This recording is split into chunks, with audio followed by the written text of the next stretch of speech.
Subscribe करें और bell दबाएं ताकि कोई खबर रह न जाए। कहसर साहब, हुजूर वाला ख्वाजा आसिफ साहब बड़े खफा से हैं, कह रहे हैं हमें इमरान खान से हुब्बुल वतनी का सर्टिफिकेट लेने की ज़रूरत नहीं सर, लेकिन ये हुकूमत का माशरे का, हमारी सियासत का चलन नहीं है।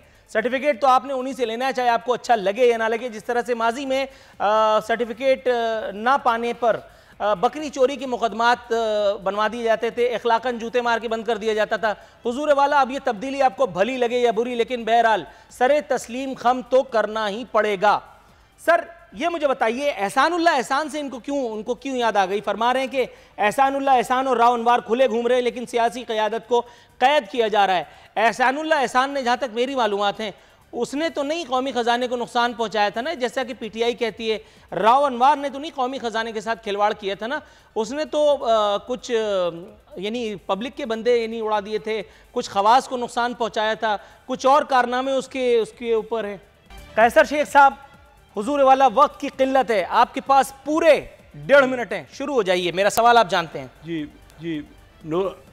नूरुल आरफीन, पिछले सेगमेंट में ना आपने ये कहा था कि कोई भी आपके पास नहीं आता था। हालांकि आप रिकॉर्ड उठा के देख लीजिए कि मैंने हर बोल के प्रोग्राम में, हालांकि मैं फाइनेंस कमेटी का पिछले हुकूमत में चेयरमैन था, तो मैं हर बोल के प्रोग्राम में आता रहा। अच्छा, दूसरी बात, आपने अपने बारे में कहा कि 15,000 रुपये पे आपने शुरू किया और बड़ा क्रेडिट है आपको, इस वक्त आप बड़े टॉप के एंकर हैं। मैं अपने बारे में बताऊं कि मैं Karachi chamber of commerce industry का प्रेसिडेंट था। मेरा ख्याल था कि जब वहाँ हम बात करते थे तो ब्यूरोक्रेट हमारी बात नहीं सुनता था। मैंने कहा उस फोरम में जाऊँ, और मैंने इंडिपेंडेंट जाके चंडियोट अपने होम टाउन में इलेक्शन लड़ा, और पहली बार जब मैं इलेक्ट हुआ तो 3 साल मैंने कोई 1 रुपया तनख्वाह नहीं ली, कोई अलाउंस नहीं लिया। ऐसे लोग, मैं इसलिए कह रहा हूँ कि यंगस्टर्स को सिर्फ पार्लियामेंटेरियन के बारे में लड़ाई झगड़ा या उनका करदार के पार्टियाँ चेंज करते रहे, कोई इनकरेज भी ये भी बताएं कि कौन कौन से लोग, हर किस्म के लोग पार्लियामेंट में होते हैं। तो मैंने कोई 1 रुपया तनख्वाह नहीं ली। फिर मैं 3 इंडिपेंडेंट इलेक्शन लड़े हैं। उस वक्त मुशर्रफ साहब की हुकूमत ने, काफ लीग ने मुझे कहा, मैं इंडिपेंडेंट जीत के आया था और मेरे वोट नून लीग और पीपल पार्टी से 97 में उन टोटल से भी ज़्यादा थे, और पूरे मुल्क के इंडिपेंडेंट ग्रुप का मैं लीडर रहा उस वक्त। मियां नवाज शरीफ साहब प्रेसिडेंट प्राइम मिनिस्टर थे, उनके पास पंजाब की 100% मेजॉरिटी थी। कोई एक सीट भी पीपल पार्टी ने या पीटीआई ने नहीं जीती थी। पीटीआई खुद इमरान खान साहब इलेक्शन हार गए और मेरे पास कराची तशरीफ लाए कि मैं उनकी पार्टी को पार्लियामेंट में आके, उनकी पार्टी, क्योंकि मैं इंडिपेंडेंट था, उनको रिप्रेजेंट करूं।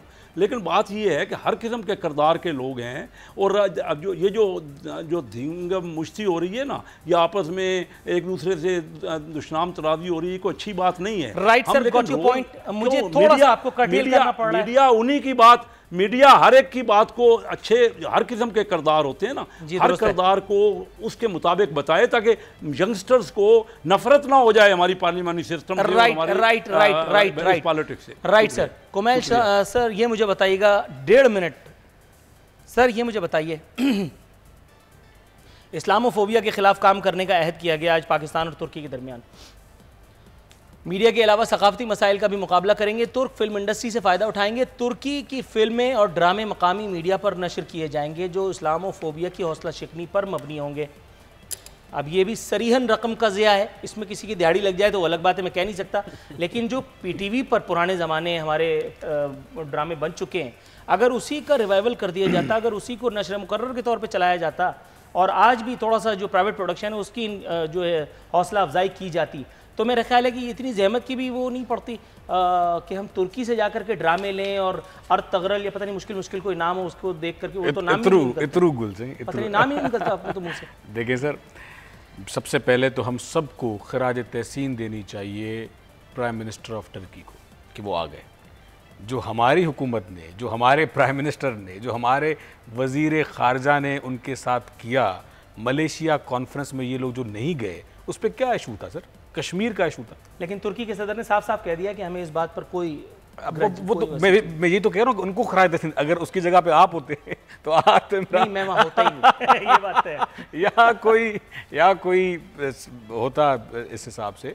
देखें सर, ये अब एक बातें करनी है, इससे बेहतर आप टर्की से आप ड्रामे ले रहे हो, आप आप उनसे कोई अच्छी चीज़ लो। इस वक्त वो हमारा इस्लामिक ब्रदर भाई है, कोई उनसे ऐसा इंस्टांस, आज आप देखें ज़राअत का क्या हाल है सर, बिजली का क्या हाल है, कोई अच्छा उनसे पावर प्रोजेक्ट ले लें, कोई आप पाकिस्तान के लिए, बलूचिस्तान के लिए कोई चीज़ ले लें, KPK के लिए कोई चीज़ ले लें, सिंध के लिए कोई ऐसा प्रोजेक्ट हो जिसमें आवाम खुश हो, कोई रिलीफ है। प्राइम मिनिस्टर आया है, ये तो हम देख रहे हैं कि जो रिलीफ की बात की, रिलीफ का एक आइडिया मेरे जहन में आया। मैडम, तुर्की से हम जो कुछ लें, मेरा ख्याल है उससे ज्यादा राहत पाकिस्तानी अवाम को इस सूरत में हो सकती है कि हम अपने कुछ वज़रा उनको जबरदस्ती दे दें। मेरा ख्याल है उससे हमें काफी राहत मिल जाएगी, कम से कम पार्लियामेंट में। क्या कहती हैं आप? सिर्फ वज़रा क्यों देने को, ऑपोजिशन के भी बहुत सारे दे देने को तैयार हूं मैं तो। वज़रा पे ना सिर्फ आप रहिए, आप ऑपोजिशन को, मुझे तो ऑपोजिशन के बहुत नाम देने को तैयार हूँ।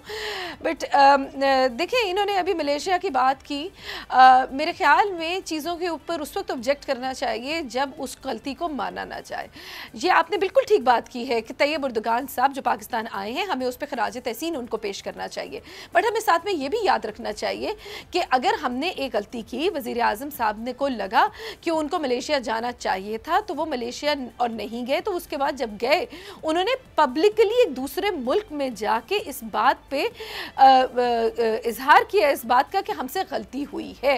तो जब स्टेट लेवल पे, एक प्राइम मिनिस्टर के लेवल पे दिल को बड़ा करके बड़ापन दिखाया जाता है और अपनी गलती को माना जाता है, तो वर्ल्ड लीडर्स आपको रिस्पॉन्ड करते हैं। और इस बात का वाज़िह सबूत जो है तैयब उर्दुगान साहब ने दिया है।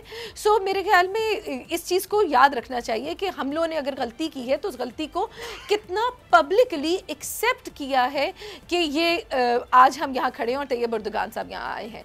और जहाँ तक बात है मीडिया की, देखिए कल्चरल एक्सचेंज एक अपनी जगह पे एक इम्पॉर्टेंट एलिमेंट होता है, इसके अंदर ह्यूमन। मैडम, अनफॉर्चुनेटली मुझे वाइंड अप की कॉल दे दी गई है, बहुत माजरत। आयशा नवाज साहिबा, कैसर मशीख साहब, सैयद कुमैल हैदर शाह साहब, तमाम एक मरतबा फिर शुक्रिया अदा करता चलूँ कि अपनी मसरूफियत के बावजूद हमारे प्रोग्राम में शिरकत की जहमत उन्होंने उठा रखी। और सब्सक्राइब करें और बेल दबाएं ताकि कोई खबर रह न जाए।